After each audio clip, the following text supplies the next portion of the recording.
Hello दोस्तों, नमस्कार। आप सभी का स्वागत है प्रिस्टाइन क्लासेस पे। जैसा कि हम लोग पिछले कई दिनों से लगातार क्लासेस ले रहे हैं और इस बार कौन सी क्लास होगी? हमारी 12वीं क्लास होगी। क्या 12वीं क्लास है? और इसी तरह निरंतर क्लास चलती रहेगी। आप सभी चैनल को शेयर किया करिए। जैसे कि शेयर करने से क्या है, सभी का लाभ कर भला तो हो भला। ठीक, सभी को एक बार प्यार भरा नमस्कार और सभी लोग सेशन को शेयर करिए। और हम लोग आज चलेंगे, क्या देखेंगे? मुहावरे। क्या मुहावरे? और उसके बाद होमवर्क देखेंगे। और सभी लोग कमेंट किया करिए। जैसे ही सेशन एंड होता है 5 क्वेश्चन होमवर्क होते हैं, आप लोग उस पर कमेंट किया करिए। देखते हैं कि कितने बच्चों का सही उत्तर आता है। ठीक, तो चलिए हम लोग सबसे पहले चलते हैं प्रश्न नंबर 1 की तरफ। उससे पहले जो लोग एनसीईटी का एग्जाम दे रहे हैं इस बार, वो सभी टेस्ट सीरीज जरूर दें। इससे पता चल जाएगा, आप आकलन लगा सकते हैं। ठीक है, इसमें बाई कर सकते हैं और कोई भी समस्या हो आप नंबर पर कॉल कर सकते हैं। उसके बाद वहां पे सारी चीजें आपको जानकारी मिल जाएगी। चलिए क्वेश्चन नंबर एक, आंखों में गड़ना मुहावरे का अर्थ होता है। क्या होता है? आंखों का गड़ना मुहावरे का अर्थ क्या होता है? ए, गौर से देखना। बी, मन में खटकना। सी, सहन ना कर पाना। डी, ज्यादा बोलना। इसमें से कौन सा होता है? मन में खटकना या सहन ना कर पाना कौन सा होता? आंखों में गड़ना। ठीक, उत्तर नंबर बी, मन में खटकना। क्या कहते हैं ना कि आप हमारी आंखों में गड़ रहे हैं, मतलब कि हमारे लिए आप गड़ रहे हैं, इसलिए क्या है, आप हमारी आंखों में खटक रहे हैं, आंखों में गड़ रहे हैं। ठीक, कौन सा होता है? उत्तर नंबर बी, मन में खटकना। ठीक, ना ही सहन कर पाना, ना ही ज्यादा बोलना, ना ही गौर से देखना। ठीक है, चलिए क्वेश्चन नंबर दो, सिर से पानी गुजर जाना मुहावरे का उपयुक्त अर्थ क्या होता है? उपयुक्त अर्थ क्या होता है? ए, गहरे पानी में स्नान करना या सहनशीलता की सीमा टूट जाना। सी, अच्छी प्रकार से सिर धोना। डी, डूबने से बच जाना। कौन सा उत्तर होगा? सिर से पानी गुजर जाना मतलब सहनशीलता की सीमा टूट जाना। क्या? सहनशीलता की सीमा टूट जाना मतलब होता है ना, कहते हैं लोग अब सर से पानी गुजर रहा है, मतलब कि अब हमसे नहीं सहा जा रहा है। अब भाई, अब नहीं, अब तो होगी मार। क्या? अब तो होगी सीमा पार। ये उत्तर नंबर आपका बी सही हो जाएगा। ठीक, सभी को स्पष्ट रूप से सुनाई और दिखाई दे रहा होगा, आशा करते हैं। और आप सभी इसी तरह उत्तर देते रहेंगे। क्या? उत्तर देते रहेंगे। इससे पता चलेगा कि हाँ, आप सभी उत्तर अच्छी प्रकार से दे रहे हैं, मतलब कि आपकी तैयारी अच्छी जोरों शोरों पे चल रही है। कोई भी समस्या हो रही है आप कमेंट में बताइए। जैसे कि सेशन एंड होता है, क्योंकि उसमें कमेंट दिखता रहता है कि हाँ, क्या आप कहना चाह रहे हैं। अभी तो लाइव में सेशन चलता रहता है और कमेंट आपका ऊपर नीचे भागता रहता है। ठीक है, चलिए क्वेश्चन नंबर 3, अक्ल पर पत्थर पड़ जाना मुहावरे का अर्थ क्या होगा? ए, मूर्ख बन जाना या मूर्ख बन जाना। ठीक है, मूर्ख बन जाना या अपमानजनक बात कहना। सी, बुद्धि भ्रष्ट होना। डी, बेफिक्र होना। कौन सा उत्तर होगा? अक्ल पर पत्थर पड़ना। अक्ल पर पत्थर पड़ना मतलब बुद्धि भ्रष्ट होना। क्या? बुद्धि भ्रष्ट हो जाना। उत्तर नंबर आप सभी का सी सही होगा। आप सभी सी उत्तर दे रहे होंगे, आशा करते हैं सी उत्तर आपका सही होगा। अक्ल पर पत्थर पड़ जाना का मतलब क्या होता है? बुद्धि भ्रष्ट होना। चलिए आगे चलते हैं क्वेश्चन नंबर 5, अंडे सेना मुहावरे का अर्थ होता है। अंडे सेना मतलब अंडे को जो मुर्गी देती है उस प्रकार से कहा जा रहा है कि अंडे सेना मतलब मुर्गी का चूजे के ऊपर बैठना। लेकिन मुहावरा क्या होता है भाई? मुहावरा डायरेक्ट नहीं होता है। मुहावरे क्या होते हैं? घुमा फिरा के कहे जाने वाले शब्द को मुहावरे कहते हैं। ठीक है, तो अंडे सेना के मुहावरे का अर्थ, बी स्वावलंबी होना, सी स्वार्थ सिद्ध करना, डी घर में बेकार बैठना। क्या घर में बेकार बैठना, कौन सा उत्तर होगा आपका? क्या उत्तर नंबर आपका डी सही होना चाहिए, उत्तर नंबर डी। क्यों? जैसे अंडे सेना, उसी तरह घर में बैठना, बेकार बैठना। जैसे कुछ लोग बोलते हैं क्या अंडे से रहे हो, मतलब क्या बेकार की चीजें कर रहे हो, तो मतलब बेकार मतलब बैठना, अंडे सेना, यह मुहावरे का अर्थ होगा। ठीक, ये सारी चीजें आप लोग को समझ में आ रही होंगी। चलिए क्वेश्चन नंबर 5 दो बार हो गया है। चलिए क्वेश्चन नंबर 6, जूतम पैजार मुहावरे का अर्थ क्या होता है? जूतम पैजार मुहावरे का अर्थ, ए लड़ाई झगड़ा होना, बी लूट मचाना, सी कौन सा छीना झपटी करना, डी किसी वस्तु की बहुतायात, किसी वस्तु की बहुतायात। ठीक है, बहुतायत।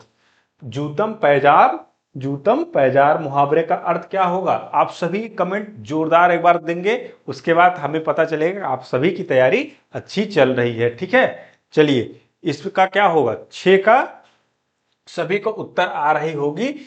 क्या सभी का उत्तर आ रहा होगा? सभी लोग भाई बंधु लोग उत्तर दे रहे होंगे। उत्तर नंबर ए, क्या उत्तर नंबर ए झगड़ा लड़ाई होना।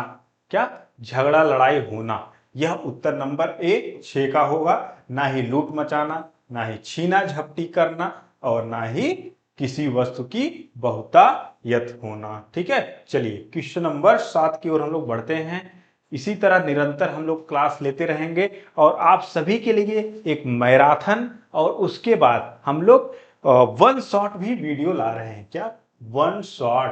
उसमें क्या होगा, आप सभी का सिंगल वीडियो में आप जितना पढ़े होंगे, आप जितना पढ़ रहे होंगे, वो एक सिंगल वीडियो में आप सभी की कॉन्सेप्ट क्लियर हो जाएंगे। क्या कॉन्सेप्ट के लिए हम लोग वीडियो लाएंगे, और उसमें सारी चीजें जो आप नोट्स बनाए होंगे बस ऐड ऑन करना है, जो नई चीजें मिलेंगी, नहीं तो बाकी आपका एक बार पूरा रिवीजन हो जाएगा। ठीक, हिंदी की सारी चीजें आपकी रिवीजन हो जाएंगी, आपको चिंता करने की कोई आवश्यकता नहीं है। ठीक है, चलिए क्वेश्चन नंबर 7 का क्या था?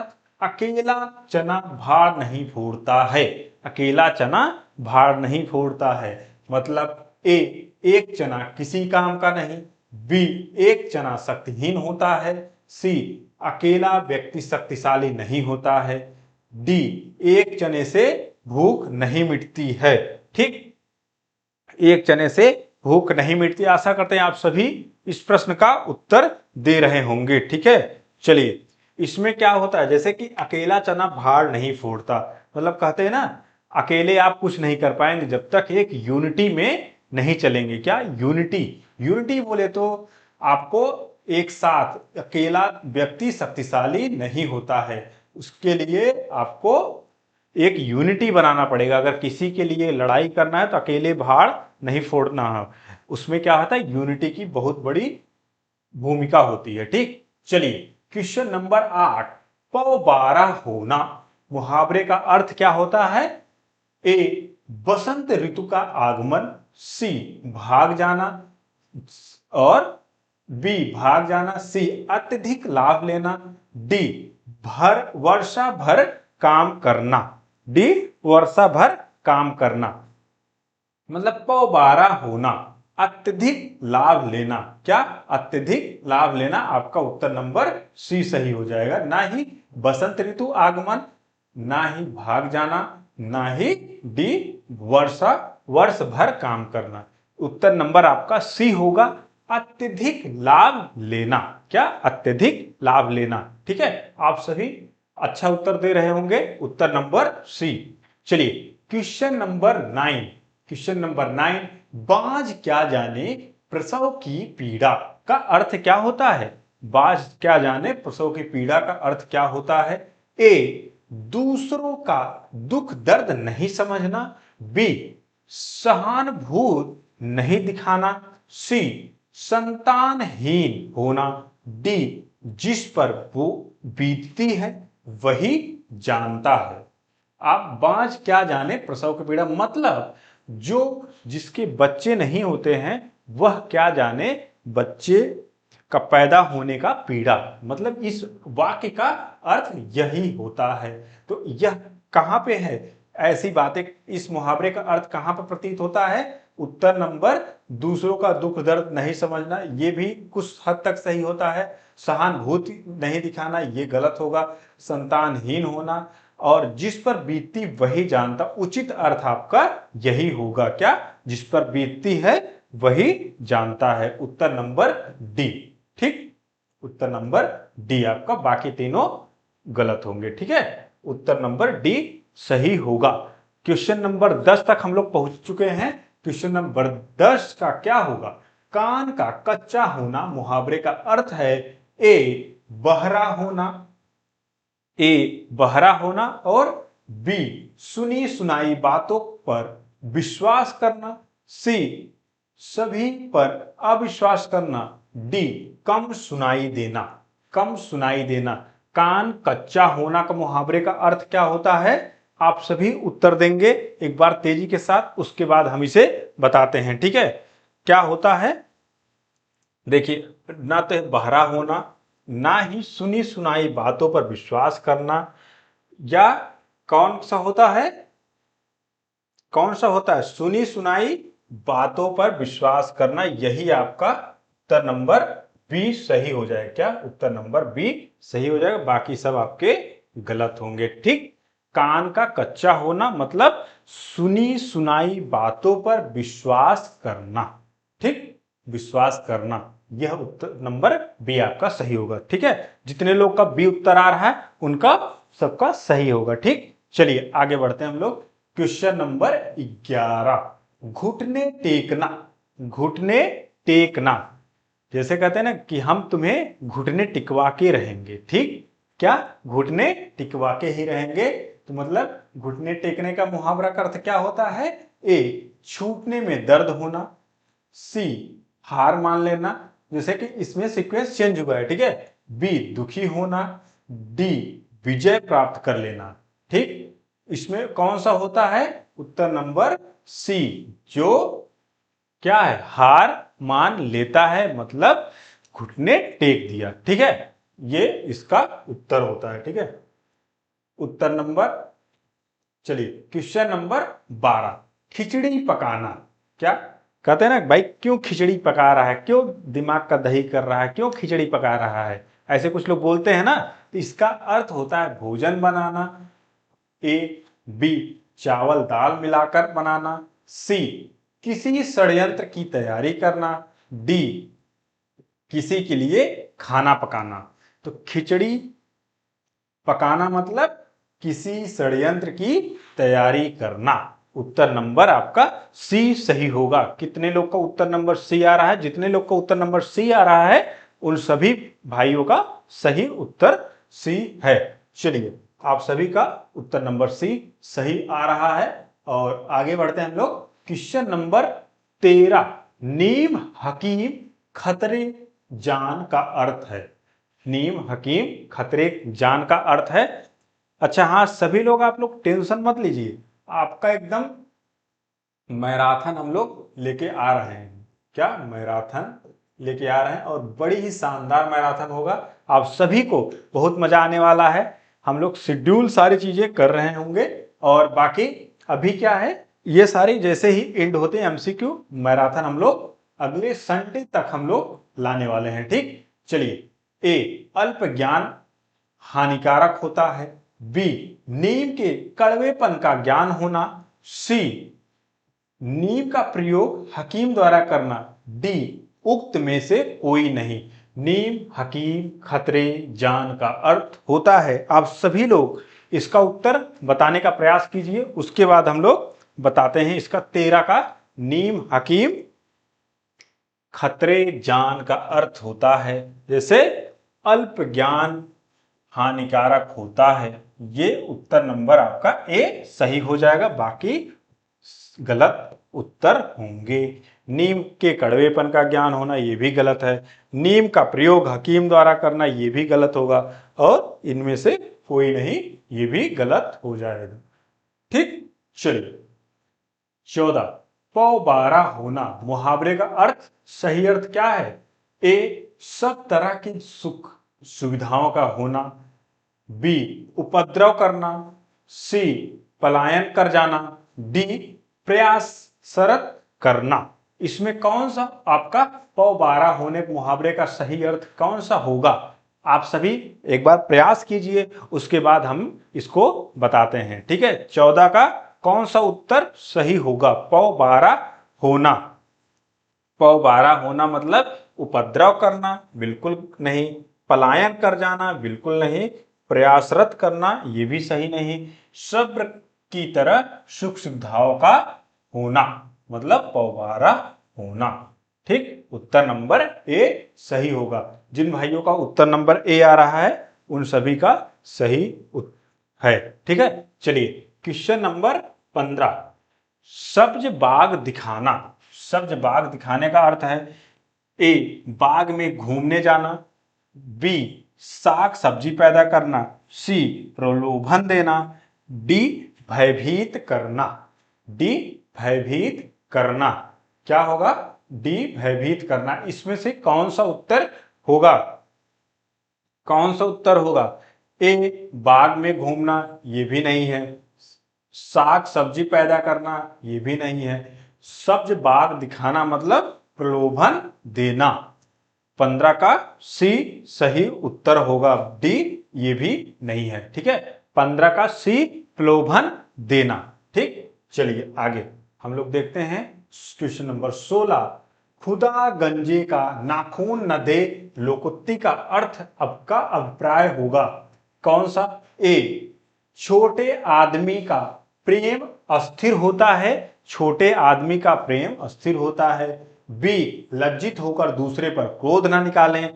सी, एक दोष पहले से था, दूसरा और आ गया। क्या? एक दोस्त तो पहले ही था, दूसरा आ गया। इसका और डी क्या होगा? अत्याचारी को शक्ति नहीं मिलती है, और अत्याचारी को शक्ति नहीं मिलनी चाहिए। तो 16 का कौन सा होगा? खुदा गंजे को नाखून न दे। क्या? खुदा गंजे को नाखून न दे कौन सा है? इसमें उत्तर नंबर आपका डी, अत्याचारी को शक्ति नहीं मिलनी चाहिए। मतलब खुदा गंजे को नाखून ना दे, नहीं तो खून निकल आएगा। ठीक है, अगर नाखून से खुजली करेंगे तो खून आ जाएगा। ठीक है, इसलिए खुदा गंजे को नाखून ना दे। ठीक, नहीं तो शक्तियों का गलत इस्तेमाल होगा। चलिए क्वेश्चन नंबर 17, क्वेश्चन नंबर 17 भी होगा खतरा। चलिए बढ़ते हैं। कभी नाव गाड़ी पर, कभी गाड़ी नाव पर, लोकोक्ति का अर्थ का सही आशय कौन सा है? ए, संघर्ष होना। क्या? ए, संघर्ष होना। बी, एक दूसरे की सहायता करना। सी, भलाई करना। डी, एक से स्वभाव वाले होना। कौन सा होगा इसका उत्तर नंबर 17 का? आप सभी एक बार ट्राई करिए, प्रयास करिए, उसके बाद इसका हम उत्तर बताते हैं। ठीक है, चलिए कभी नाव कभी गाड़ी पर नाव, मतलब एक दूसरे की सहायता करना। ये उत्तर नंबर आपका बी सही हो जाएगा। उत्तर नंबर बी सही होगा। ठीक है, उत्तर नंबर आपका बी, कभी नाव कभी, जैसे एक होता ना एक दूसरे की सहायता के लिए, कभी तुम सहायता करो कभी हम सहायता करें, होता ना दोस्तों में, तो इसी तरह से ये उत्तर नंबर बी सही होगा। चलिए उत्तर नंबर बी सही होगा। हम लोग 17 के बाद क्वेश्चन नंबर 18, एक हाथ से ताली नहीं बजती, लोकोक्ति का अभिप्राय क्या होता है? ए, शत्रुओं दोनों पक्षों की गलती से होती है, शत्रुता दोनों पक्षों की गलती से होता है। बी, संघर्ष बराबरी वालों दो पक्षों में होना चाहिए। सी, एक आदमी से काम नहीं चलता। डी, सराहना हेतु दोनों ने ताली बजाई। इसमें कौन सा हो? कहते हैं ना एक हाथ से ताली नहीं बजती, मतलब दोनों तरफ से बराबर झगड़ा होना, दोनों पक्षों से गलती होना, मतलब शत्रुता दोनों पक्षों की गलती से होती है। उत्तर नंबर आपका ए सही होगा। क्या? उत्तर नंबर ए सही होगा। ठीक, ये आपके बाकी ऑप्शन गलत है। ठीक है, ये आप सभी को इतना तो जानकारी हो ही गई होगी और सभी का उत्तर ए आ रहा होगा। ठीक है, अगर ए आ रहा है तो मतलब आप सही जा रहे हैं। ठीक है, चलिए क्वेश्चन नंबर 19, उड़ती चिड़िया के पंख गिनना मुहावरे का सही अर्थ होगा। ए अनुभवी होना, बी वाक चतुर होना, सी प्रतिभाशाली होना, डी असंभव कार्य करना। इसमें कौन सा उत्तर होगा? 19 का, उड़ती चिड़िया के पंख गिनना। अनुभवी होना ये भी गलत बात है, वाक्चतुर होना ये भी गलत बात है, प्रतिभाशाली होना ये भी गलत है, असंभव कार्य करना मतलब कहते हैं ना कि उड़ती चिड़िया के हम तो पंख गिन देते हैं, मतलब असंभव कार्य आप कर रहे हैं, को बहुत बड़ी कार्य पे आप निकले हुए हैं और बहुत बड़ा कार्य कर रहे हैं, इसका मतलब यही होता है असंभव कार्य करना। ठीक है, चलिए 20, नकार खाने में तूती की आवाज मुहावरे का अभिप्राय का होता है। तूती की आवाज सबसे ऊंची होती है। बी नकार खाने में तूती नहीं बोलती। सी नकारे लोगों की सर्वत्र तूती बोलती रहती है। और डी समर्थ व्यक्ति के सामने असमर्थ व्यक्ति का प्रभाव नहीं पड़ता। मतलब यही आपका उत्तर नंबर डी सही होगा। समर्थ व्यक्ति के सामने असमर्थ व्यक्ति का प्रभाव नहीं पड़ता। क्या? नकारे तूती की आवाज मतलब डी समर्थ व्यक्ति के सामने असमर्थ व्यक्ति का प्रभाव नहीं पड़ता। क्या है? आपके सभी एमसीक्यू लगभग मुहावरे के 20 हो चुके हैं और हम लोग होमवर्क कुछ देते हैं। देखिए ये एग्जाम के लिए क्या है, जो इंपॉर्टेंट चीजें होंगी कि हाँ ताकि यह प्रश्न आ सके, लगभग इसी रेशियो में इसी के हिसाब किताब के प्रश्न आएंगे ताकि आपके पेपर में मिल सके, वही प्रश्न हम लोग करते हैं। ठीक है, और होमवर्क जरूर करके जाइएगा आप सभी और इसका सभी का उत्तर देते रहिएगा, जैसे कि 1 का 2 बी सी ऐसे आप सभी उत्तर देंगे। आंख के अंधे नयन सुख का सही अर्थ क्या होता है? दूसरा, चिकना घड़ा होना मुहावरे का अर्थ क्या होता है? उसके बाद चांद पर थूकना मुहावरे का आशय क्या होता है वो आप बताएंगे। क्वेश्चन नंबर 4, कलम तोड़ना मुहावरे का अर्थ क्या होता है ये बताएंगे। उसके बाद क्वेश्चन नंबर 5, जूतियों में दाल बांटना मुहावरे का अर्थ क्या होता है ये आप सभी बताएंगे। और इसी तरह अगर सभी क्लासें चलती रहेंगी और कोई भी समस्या है आप जरूर कमेंट में बताइए या हेल्पलाइन नंबर पे आप कॉल कर सकते हैं। किसी प्रकार की समस्या है वो पूरी टीम देखकर हम लोग तक इन्फॉर्म कर देगी। ठीक है, चलिए आप सभी की क्लास अब 12वीं है, उसके बाद हम लोग 13वीं क्लास की तरफ बढ़ेंगे। इसी तरह क्लास चलती रहेगी और आप सभी चैनल सब्सक्राइब करिए और चैनल को शेयर किया करिए ताकि सभी जितने भी आपके साथी होंगे वो भी तैयारी कर रहे होंगे और सभी तक ये सारी चीजें पहुंच सकें। ठीक, चलिए हम लोग मिलते हैं अगले दिन। जय हिंद, जय भारत।